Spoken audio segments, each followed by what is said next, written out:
And now it is my pleasure to welcome back Charles Evans, the president of the Federal Reserve Bank of Chicago. Mr. Evans is president and chief executive officer of the bank since 2007.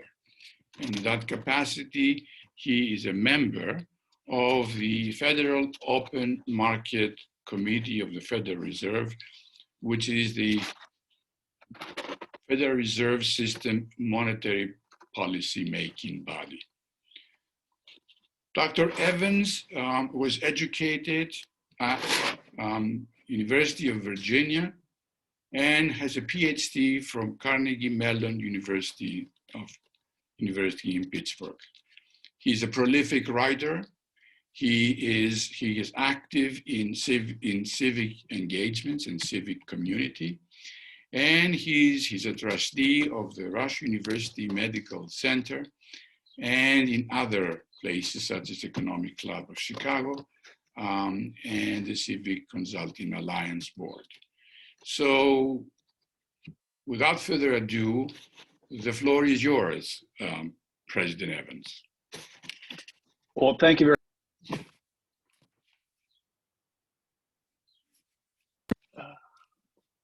How are we doing? Okay, thank you very much. Thank you for the opportunity to speak with you today. It's a great pleasure to share some of my thoughts with you on the course of the economy. And before I begin, let me just note that these are my own views and not necessarily those of any of my colleagues on the Federal Open Market Committee or anyone else in the Federal Reserve System.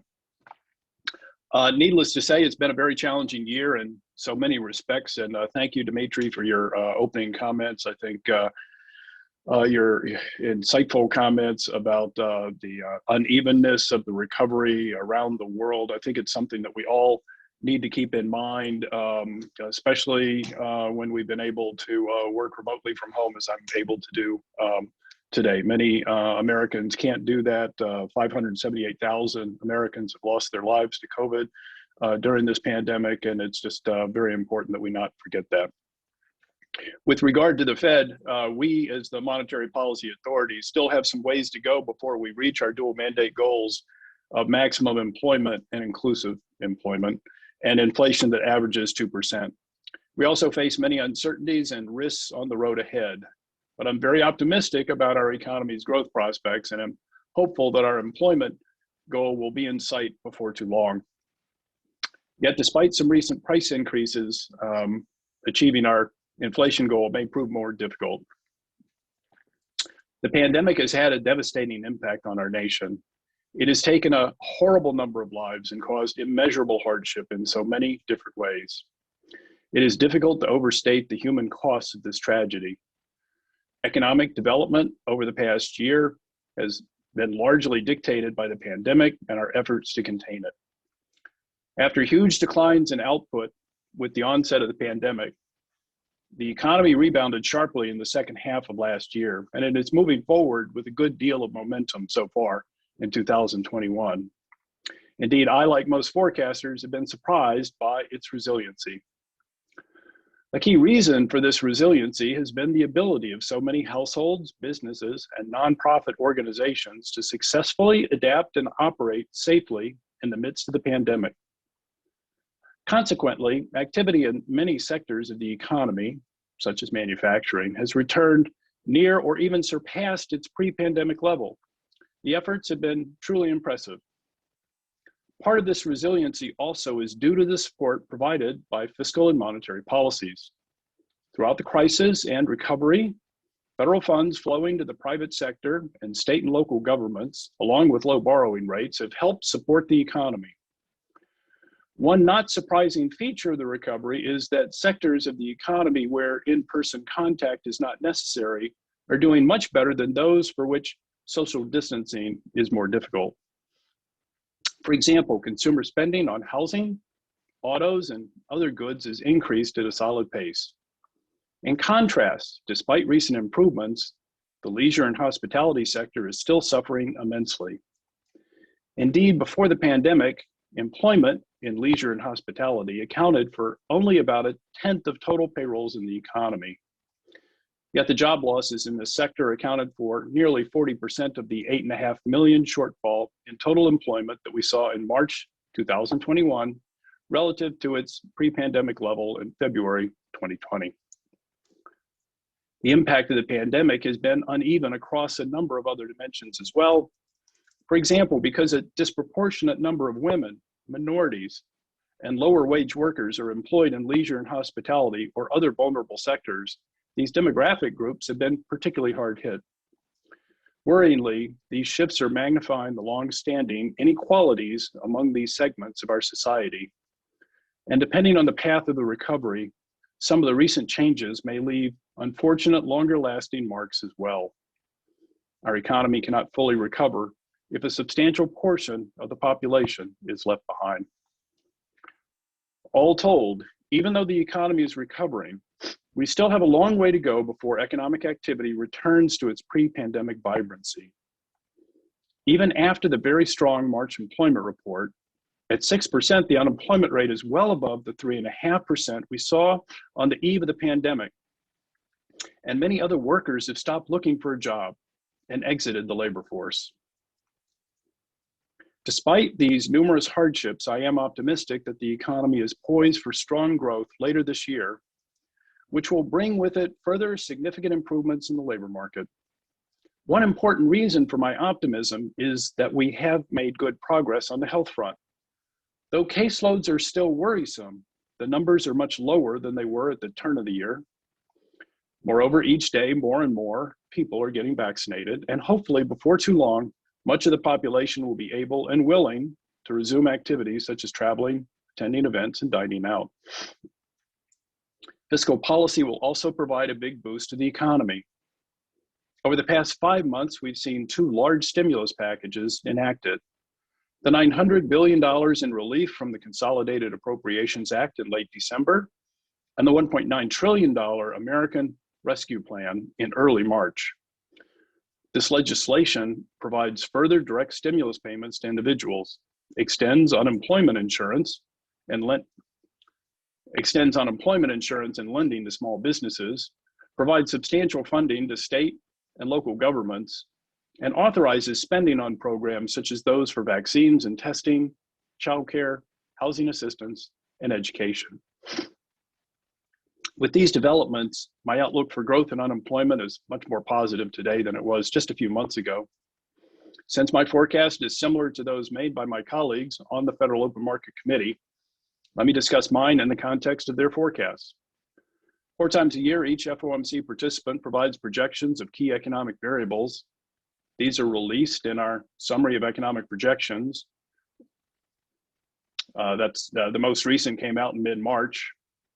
The median forecast in the SEP for gross domestic product growth in 2021 was 6.5%. This quite strong figure reflects the return to more normal operations in sectors still impacted by the virus today, as well as the big boost from fiscal policy. As these factors run their course, growth is then expected to moderate to 3.3% next year and 2.2% in 2023. The median FOMC participant sees the unemployment rate declining steadily from 6% to 4.5% by the end of this year, and then to 3.5% by the end of 2023. Finally, bringing us back to the mark we saw prior to the pandemic. Of course, there's a lot of uncertainty underlying these projections. A very important one surrounds the path for the virus.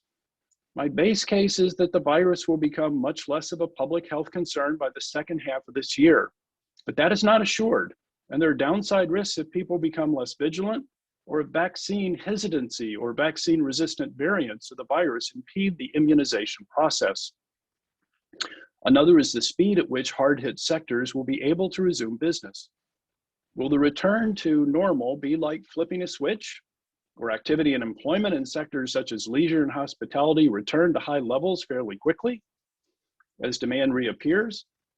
Or will significant startup costs or sticky labor force adjustments slow the return? The potential for longer-term structural changes in some sectors, such as retailing and commercial real estate, pose similar questions about the path ahead.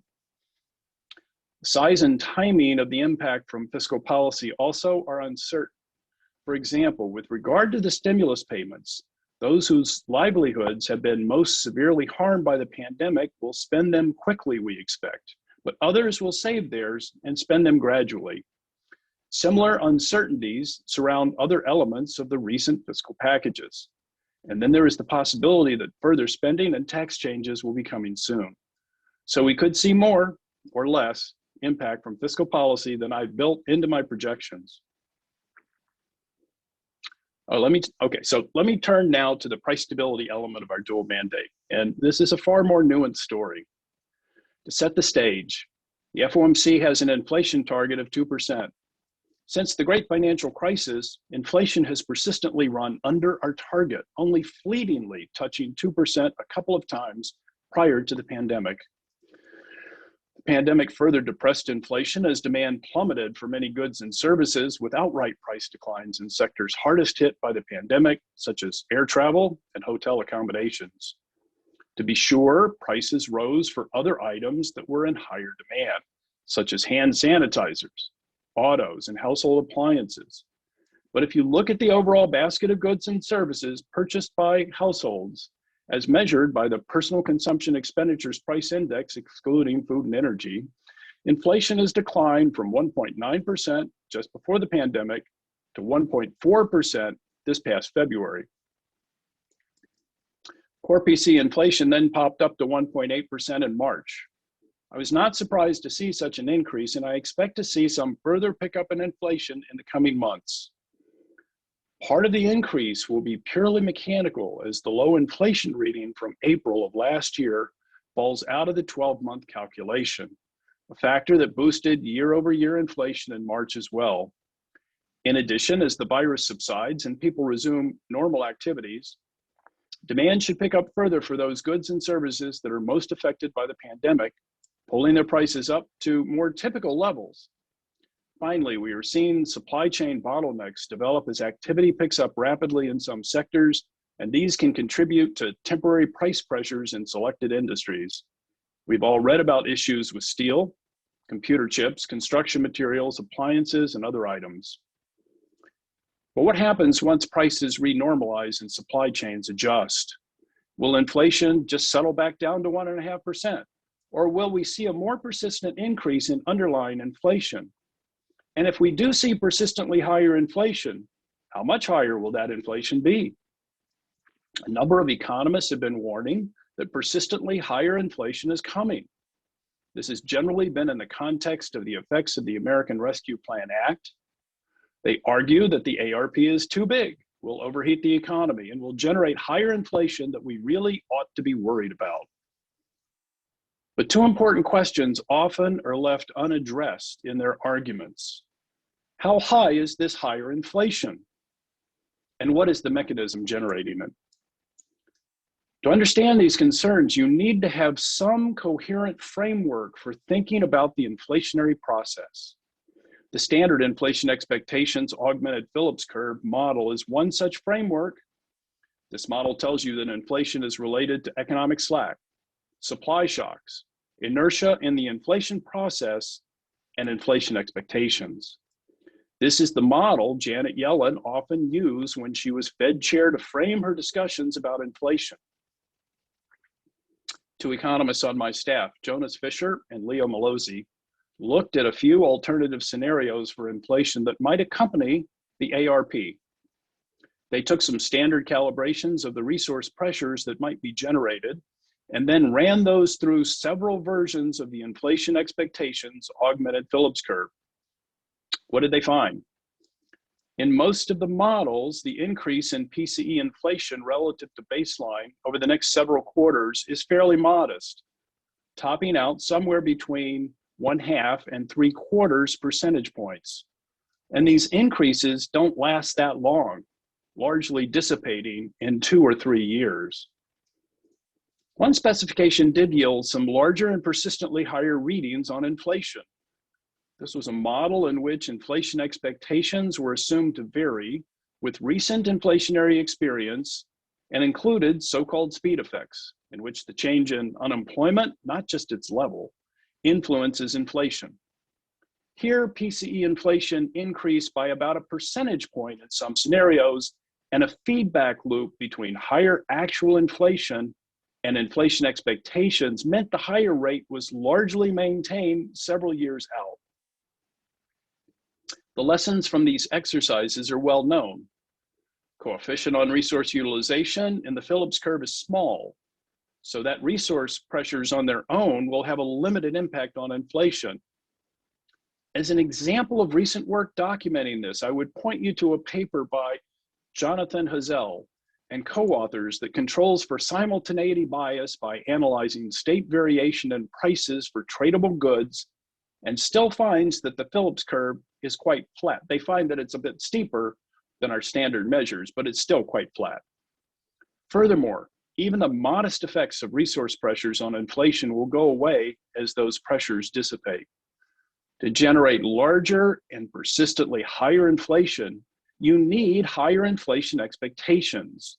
That is, you need to see households and businesses begin to incorporate a higher underlying rate of inflation into their decisions today and their plans for the future. As these plans take hold, they become embedded in actual inflation itself, and in a self-fulfilling process justify those beliefs. Now, as it turns out, that to get the results in those higher inflation simulations, Jonas and Leo estimated the feedback between actual inflation and inflation expectations using data going back to 1959.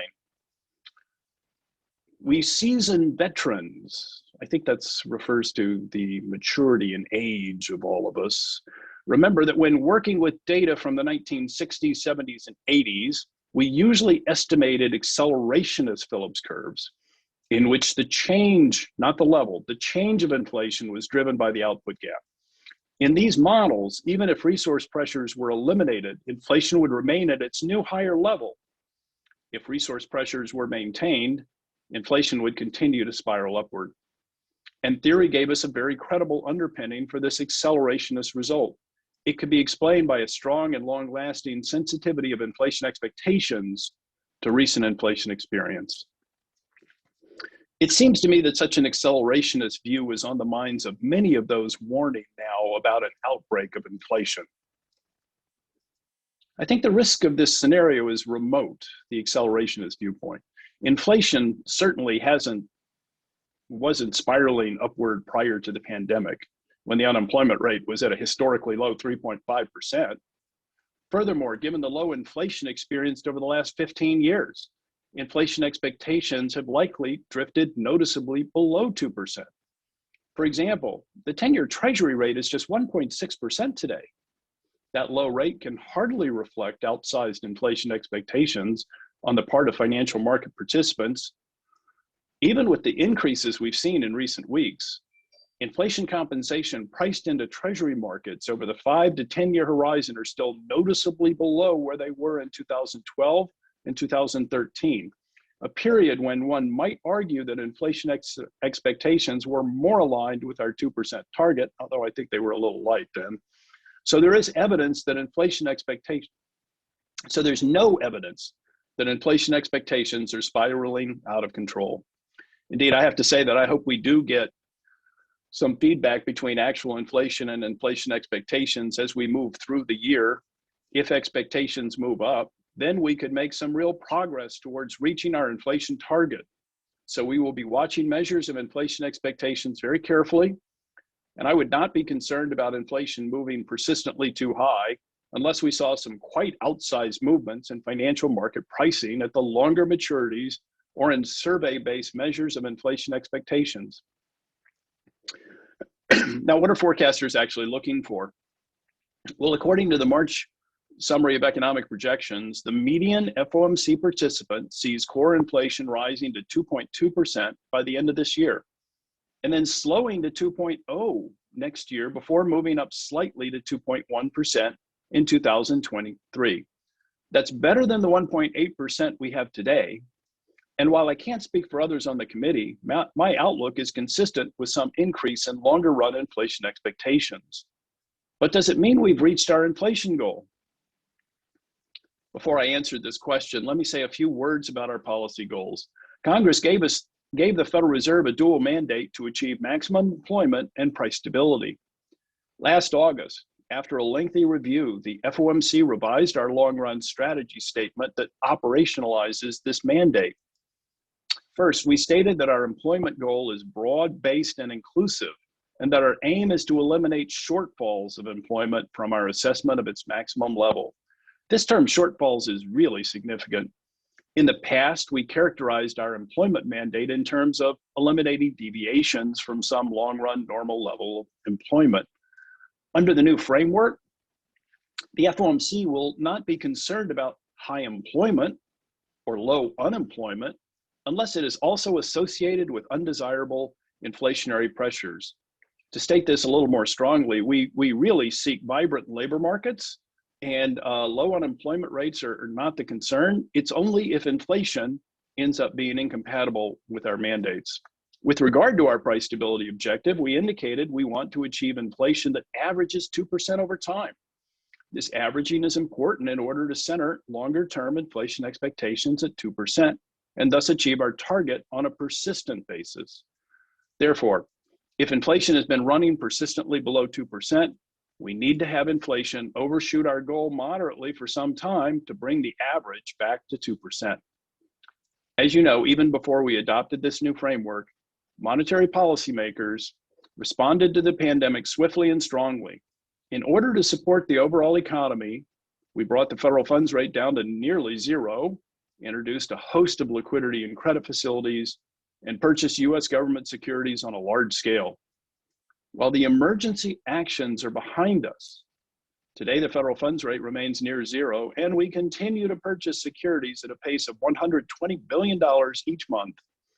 I expect monetary policy will have to remain accommodated for some time to ensure that we meet the policy goals laid out in our new framework.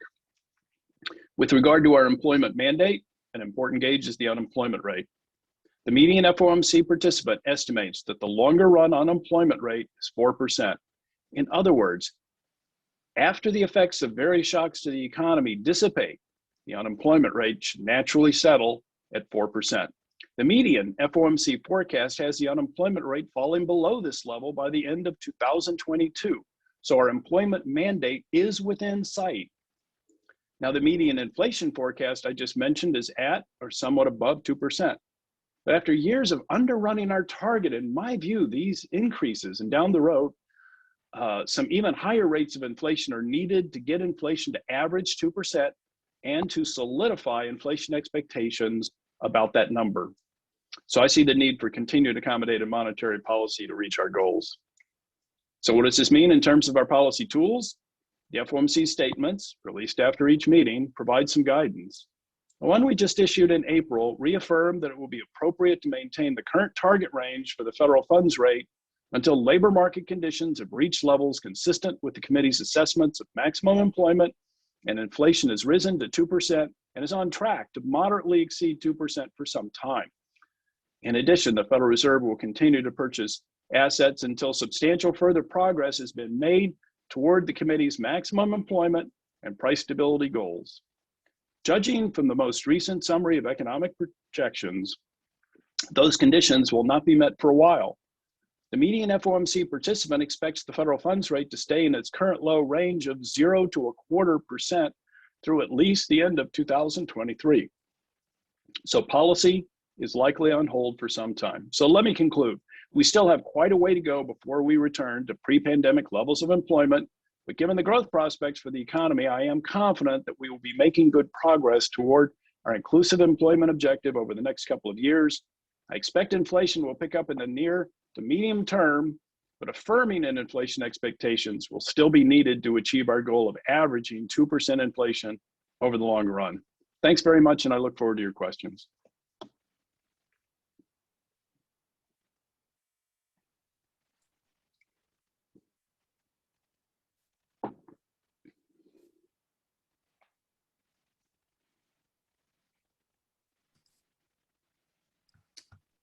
All right, I am going to be moderating the question and answer portion of the discussion.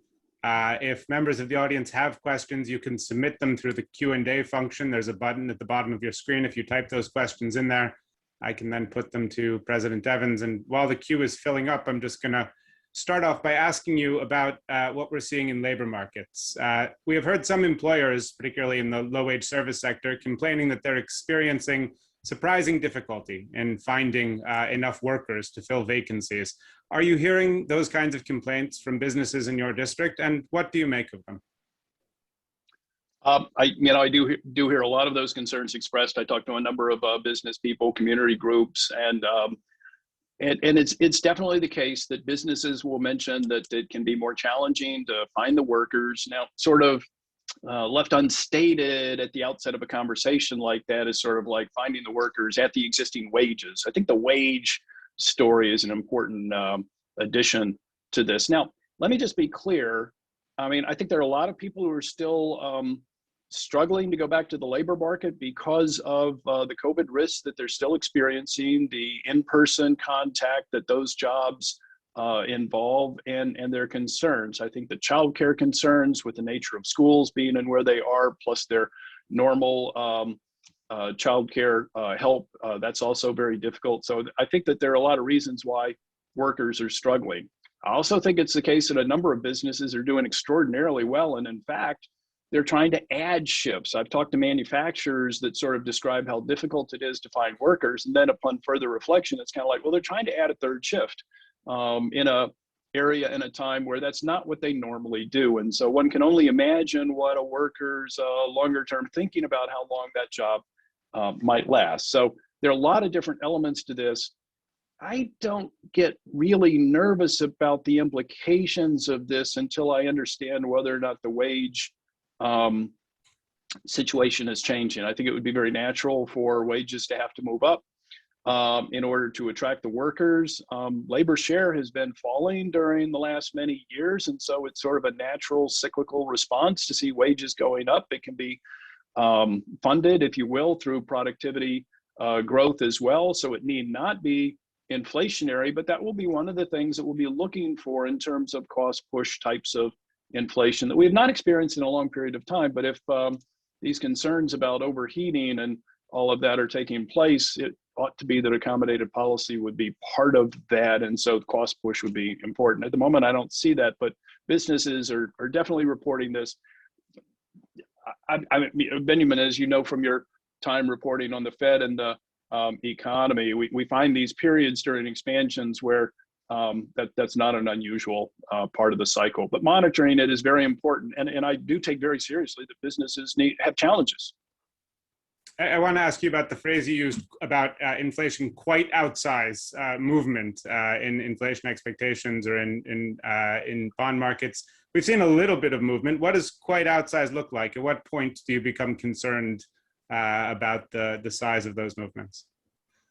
It's a huge question. I've really tasked my staff with trying to understand our best finance models to try to extract inflation expectations from yield curves. It gets caught up very quickly with term and risk premia. Is it actually inflation expectations that are moving up? Here's another part. The economy is getting better, and so we should expect the real component of interest rates to move up as well. And so if I'm looking at longer term 10-year treasury rates moving up, I would expect them to move up when the economy is doing well and getting to, a much better growth path, recovering to potential output and even beyond. So it's that teasing out of what the inflation expectation part is that's really important. A lot of these analyses, Wall Street, finance, at the Fed, they rely importantly on survey measures of inflation expectations. And so again, that kind of gets back to how people are thinking about the Fed's longer term objective. And, we've pretty well anchored inflation expectations either at 2% or a little bit lower because people think that we've been, very careful about hewing to making sure that inflation doesn't break out, certainly after the great financial crisis. So I worry that inflation expectations are actually a bit below our 2% objective. That's why I say I think it would be good if we had an experience of 2.5% inflation. I didn't say it explicitly in the speech. I've said it before. I think a few years of that would be consistent with trying to average 2%. And it could be the case that we saw some inflation expectations that were even still above levels that we saw back in 2005 through 2008. That was a period where core PC inflation was at 2.5%. it was driven by high oil prices and commodity prices, and I think it was a bit outsized in that regard. But that's, you know, one thing that I would be trying to benchmark against. But frankly, we've seen inflation at 1% for, you know, quite a while, 1.25%, 1.5%. And so I think 2.5%, you know, as long as, you know, if we were to go up as much as 3%, but it was sort of like very, you know, transitory, it was just sort of, you know, one of these bottleneck kind of things. I don't think we should get, you know, overly concerned about that, but we'd be paying attention, of course. And a final question before we move into the queue. As the economy begins to gain speed, I'm curious whether you are seeing a difference geographically in your district between what's happening in cities and what's happening outside them. There's a lot of concern about the economic vitality of cities. Is Chicago coming back more slowly than the areas around it, or the other smaller cities in your district? So I think the urban areas often have slightly higher unemployment rates. You know, Detroit has a substantially higher unemployment rate. I think it might be, you know, 11%, even the city itself, as opposed to Michigan, which I think is 5%. I think Chicago, you know, is a pretty diverse metropolitan area with a lot of national business service employment, but, you know, also, you know, a lot of close-in personal contact activity too, and that's really been stress, leisure, and hospitality. Certainly McCormick Center, all the travel that comes, you know, with that in Chicago, that's been challenging. And so I think the pandemic, you know, has affected everyone throughout my 5-state district. I would say that rural communities also, where manufacturers would like to add workers, bring them back, have also sort of struggled. They may have shifted somewhere else, at least for some period of time. And so getting them back. But anybody who's been able to socially distance in the workplace, manufacturers have done a very good job. They're engineers at heart, so it's a problem for them to solve, and they work on it. They solved it pretty quickly, and you know, they've been able to bring people back safely. Keeping that going, you know, nature of public transportation too in large cities. You know, as I talk to my Federal Reserve colleagues around, you know, the country, and we've got different commuting patterns, you know, whether or not you're in Chicago metropolitan area or whether or not you're in more of a car commuting town, just, you know, how you can socially distance, that gets into everybody's calculation. Downtown Chicago's like that with the Willis and Amoco Aon Tower. So very challenging. I'm going to ask the patience of the audience as I mispronounce their names, but the first question is from Ricardo Alimenti. Something you touched on in your speech, but he wants to know whether global supply bottlenecks could become structural rather than temporary in terms of their effects on inflation. Could the effects on inflation of global supply bottlenecks become structural? That's a good question. That's, you know, it covers a lot of territory. Obviously, you know, structural adjustment in supply chains are things that can happen for a variety of reasons. International trade, just thinking about the enormous movement of US manufacturers to outsourcing to China many years ago, and the supply chain really extended. Then we got to the Fukushima earthquake, tsunami, and floods in Thailand, and a lot of businesses realized that supply chains were too long, too far away, and then they moved, you know, many back. Now you see the tankers and the Suez Canal blockage and things like that, and you wonder about, you know, how to get semiconductors, you know, to Europe and all those kinds of things. So you can imagine adjustments taking place. We certainly see relative price increases. And I'm going to use this term relative prices because it's really what's going on. If the price of semiconductors or things that are in short supply goes up, that it's not necessarily inflationary. It's a production adjustment. Costs of materials are changing. That can lead to different consumer patterns as well.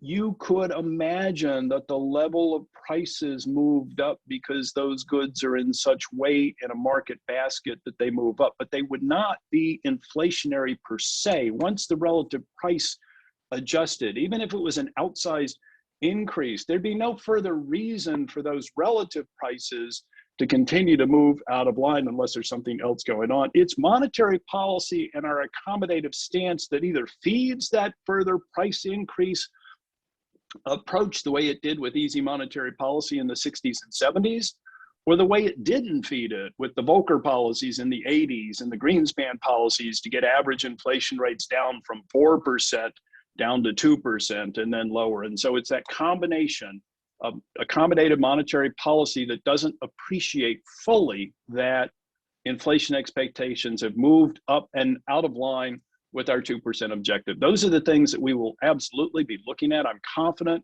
speaking only for myself, but I know that inflation expectations that are inconsistent with averaging 2% are something that we will be paying very close attention to it.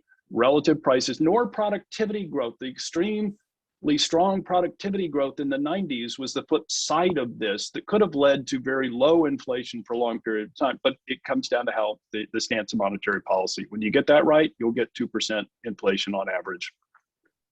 Pat Holmes asks about labor market scarring, wants to know, I guess the place to begin is whether you think there has been labor market scarring, and then asks what is the extent of it? Do we have any evidence on the extent of it?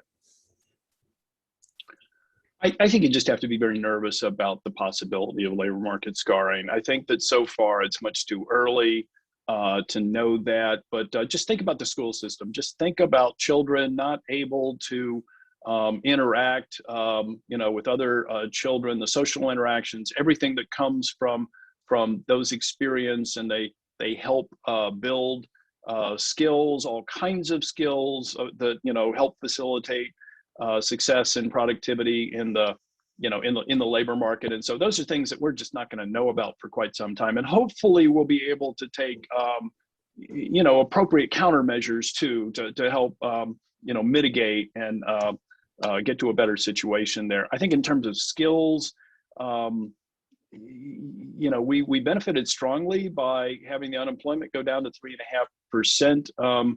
In 2019, more people came into the workforce. They were gaining more tenure, experience, soft skills, and they were moving up into other jobs, and that was stopped, by all of this. And so we need to continue that progress, and so everybody can enjoy and better labor market success, and have fair shots at being in the middle class and better. So I worry about labor market scarring. I think it's too early to see that. I think the technology changes that come with stepping away from sort of walk-in retail experiences to online experiences, digital technologies, and jobs like that. That's different than labor market scarring, but it's absolutely going to have an impact on what the future of the workforce is going to look like in the next month, 5 years, 10 years.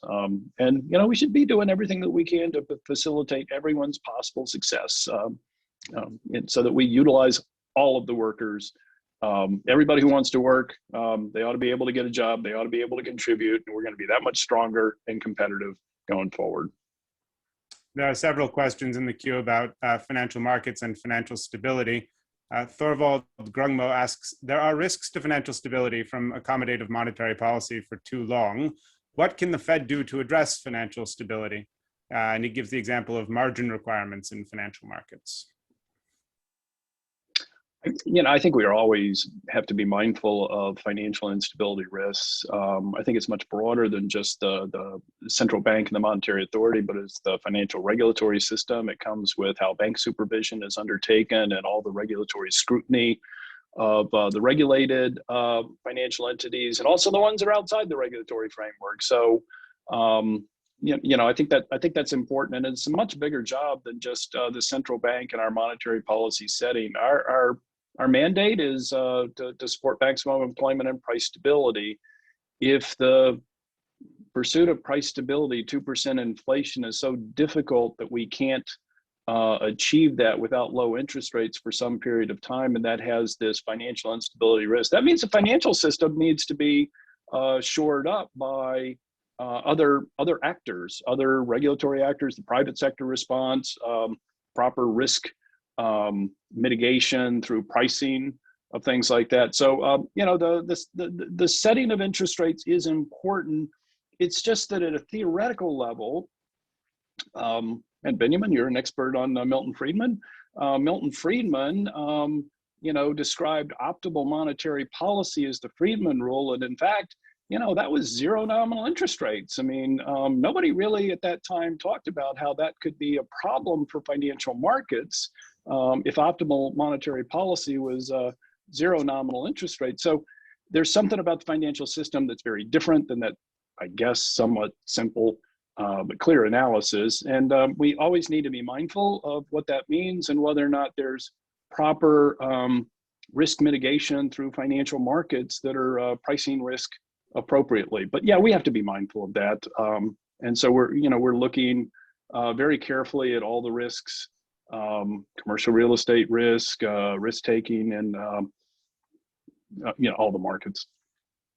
There's a question here about, you spoke about, your sense that it's important to average inflation over time, that the fact that the Fed has been below its target for a long time means that there's greater tolerance for a little bit more inflation. And this questioner asks, what is the time frame that the Fed will be looking to average inflation over? In other words, how many years do you look at when you're making that assessment?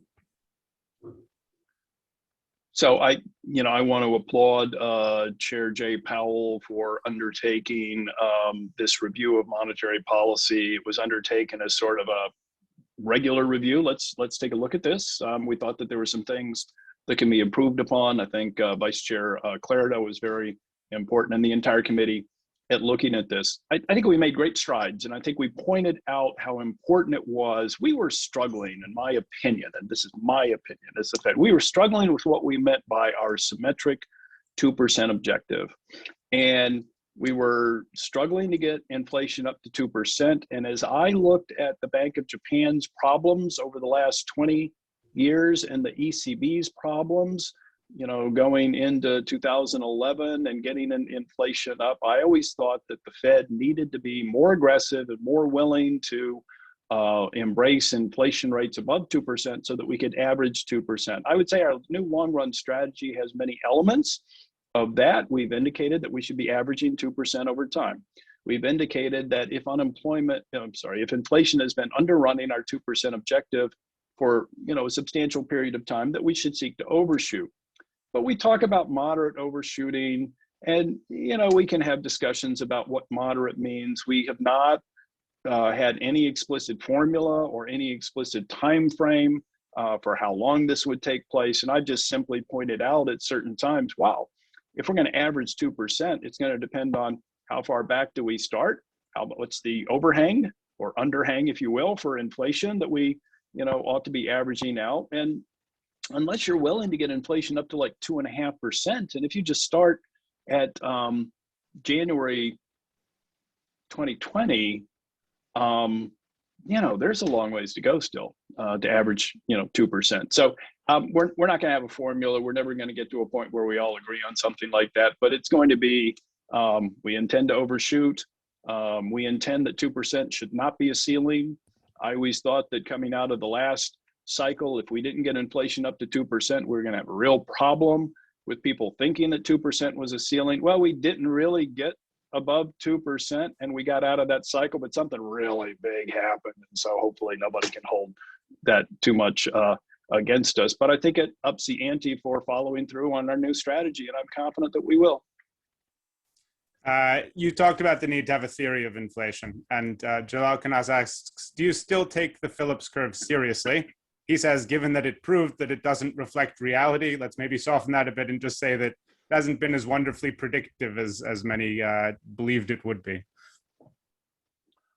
I'm not quite sure when anybody recently said that the Phillips curve was going to be wonderfully predictive. I think the best kinds of comments people have made in recent years are, this is the best I've got. If you've got something better, please tell me about it. We would deeply, love to have a better theory if somebody's got something that works better, but that's not forthcoming. I would say, and I tried to point out, in my written comments, you can talk about how the American Rescue Plan is big. You can talk about how, on top of the other COVID response cares programs, this is big. You can talk about how infrastructure, if it comes, in with a bill that is passed and signed by the president, that's big, and maybe I'd like different elements to be in that infrastructure bill.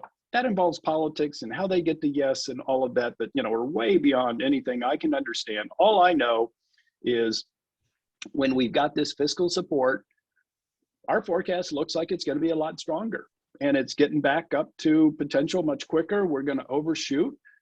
Now, is that a huge risk? I mean, what does that mean for inflation?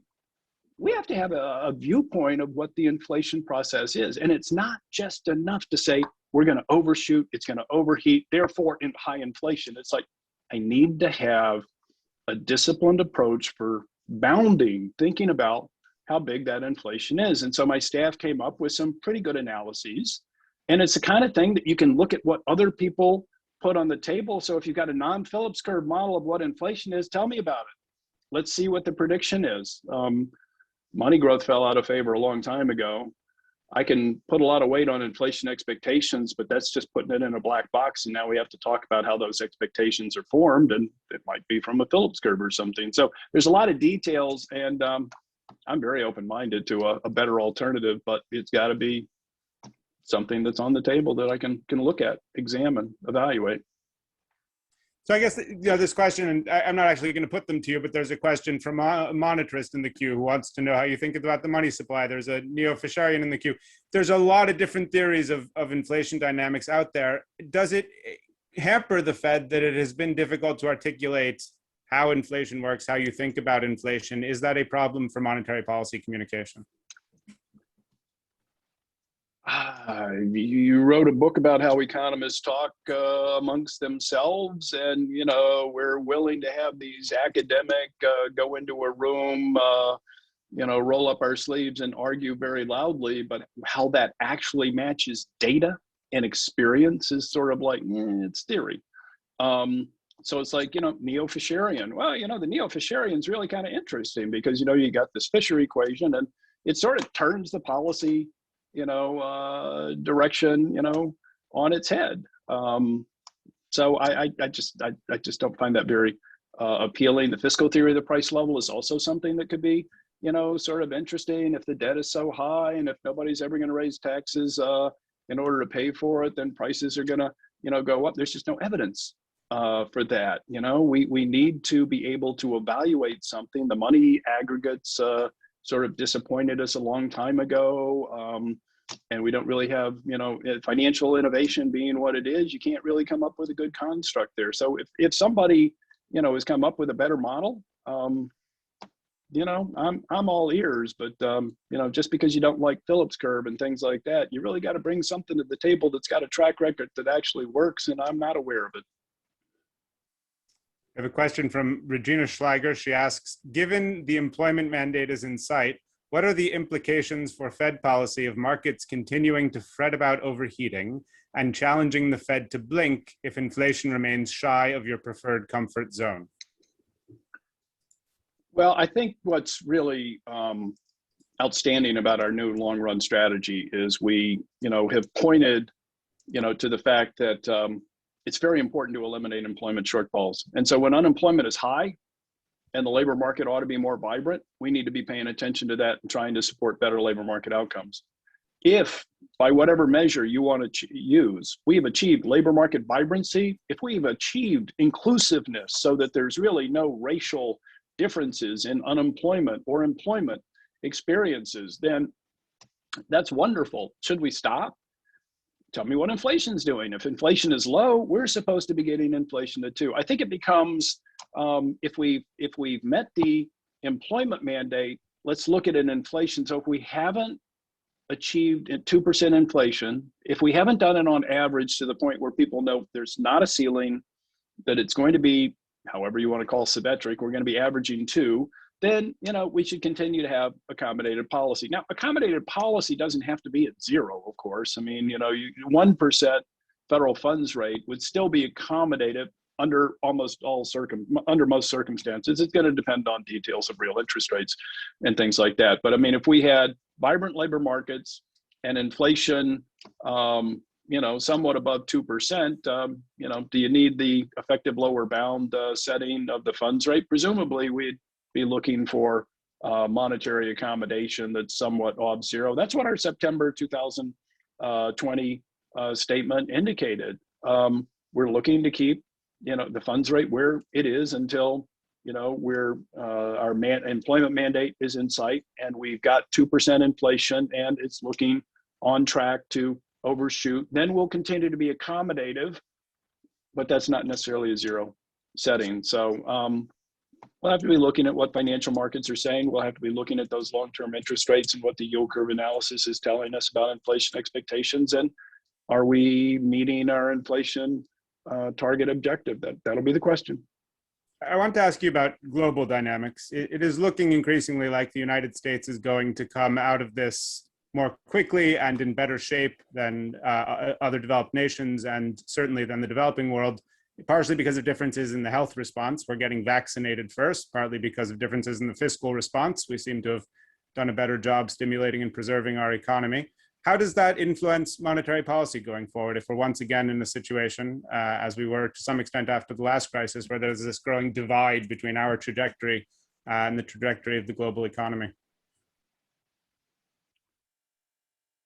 It's a difficult question. I think, we always take into account the global economic environment. We do that from the perspective of what's that mean for the U.S. economy and the Fed meeting our mandate. That's the Fed. That's the Fed. Now, the U.S. government has many other strategic interests, obviously. And so, I think that's very important. I think we all benefit from the world. When the world economy is strong, everybody's benefiting. Competition largely is a good thing. It is a good thing. It keeps us sharper. It improves our productivity essentially, but it's got to be fair competition. And I do think that there are a lot of foreign countries that are struggling. Advanced foreign economies. Europe is still having difficulties with the virus. Lockdowns in some countries, and the virus. If the virus isn't still king, the way Austin Goolsbee says, it's pretty high up there in the hierarchy. So I think we're going to have to be paying attention. I think that helping support the emerging market economies get access to vaccines and get on top of this, it's to all of our benefits, because these virus variants really start mutating in environments where they're passing the virus around very easily. And so it's to the advantage of the United States, all of us, if the entire world gets on top of this. So I think that's important. That's not really monetary policy. I guess the point of your question for monetary policy is, if we're looking for higher interest rates in the United States, how does that feed through to other countries? And I think that there's some natural market adjustments that take place through exchange rates, but fundamentally I think it's the real factors that are much more important. And that's what I hope that the other federal and international actors are really working hard on. Question from Gabriel Porto. Mr. Evans, do you have any particular thoughts about the potential impact of CBDCs, central bank digital currencies, over the transmission of monetary policy, or is it still too early for such assessments? Short answer is it's too early. I mean, it's very interesting. I mean, the technology is fascinating. The current uses of digital currency are fascinating. There are many different interests at stake, whether or not it's totally anonymous or if it's just easier to do with distributed ledger technology types of things. A lot of financial institutions are they're beyond their pilots. They're actually engaging in those kinds of activities for custody holding purposes and things like that.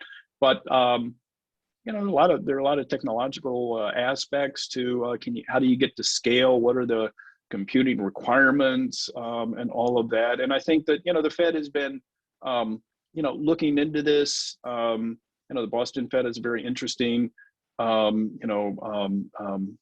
partnership. They're doing some work with MIT on the underlying software requirements for digital technology. I learned things when I talked to my colleagues about this, because I never really thought that was so critical. But just the idea that how do you get it up to scale and supply it for everybody who wants it instantaneously as you want it. The Fed has embarked on a real-time gross settlement payments system, Fed Now, and that's going to provide real-time payments. That's a different kind of payment system, but it's in keeping with providing consumers and businesses with access to payments 24/7, 365, and that has benefits.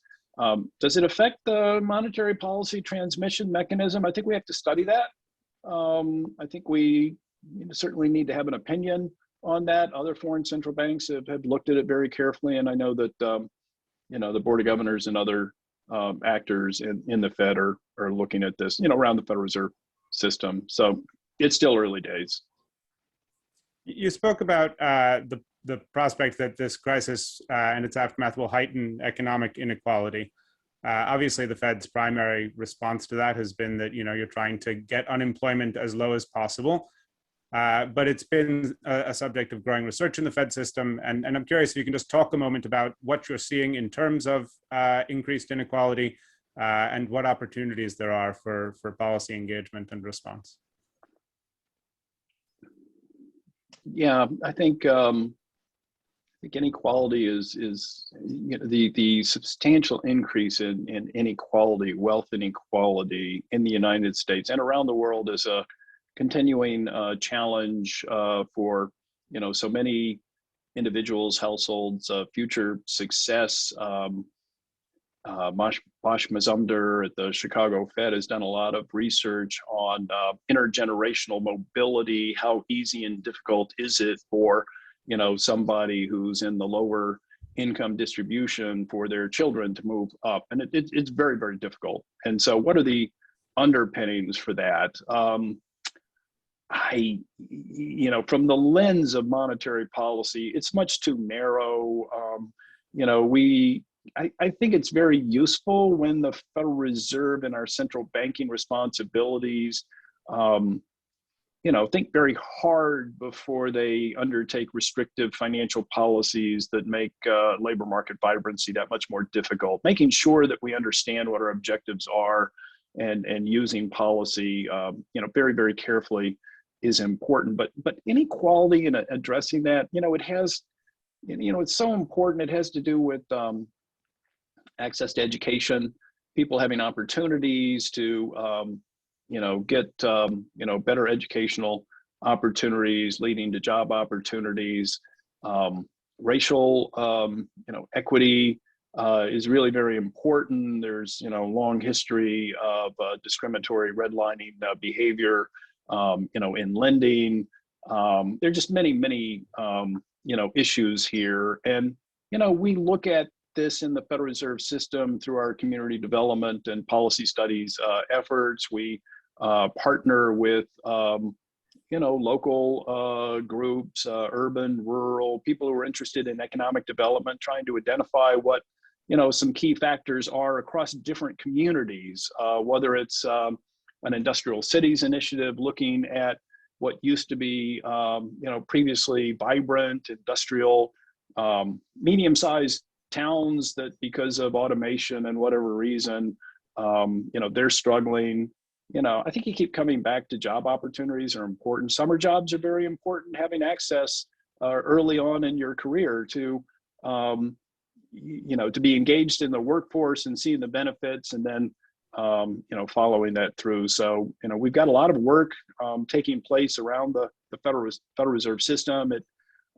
Relative to inequality, the way that I think about a lot of this, it really has to do with communities development, economic development, and you get a very positive response from businesses around our 5-state district and around the country. They're all struggling with, how do I get, more people in our area in the workforce, engaged and growing. So I think it's very important, but such a broad topic. There's so many other groups that need to ensure the success, and businesses are really constantly thinking about this because it's a source of their future workforce and the school system. So I think we're coming to the end of our time, and I apologize to anybody whose questions in the queue I did not get to, but I think the last one says thank you. So I'll just read that one to see what it says. Thanks to Charles Evans for an absolutely excellent Q&A. Very much appreciate his openness and willing to engage. I'll second that, and that seems like a good note to leave it on. So thank you very much. Well, thank you. I've always appreciated speaking at the Levy Institute. Thank you, Binyamin. It's been a very engaging conversation. I really appreciate it.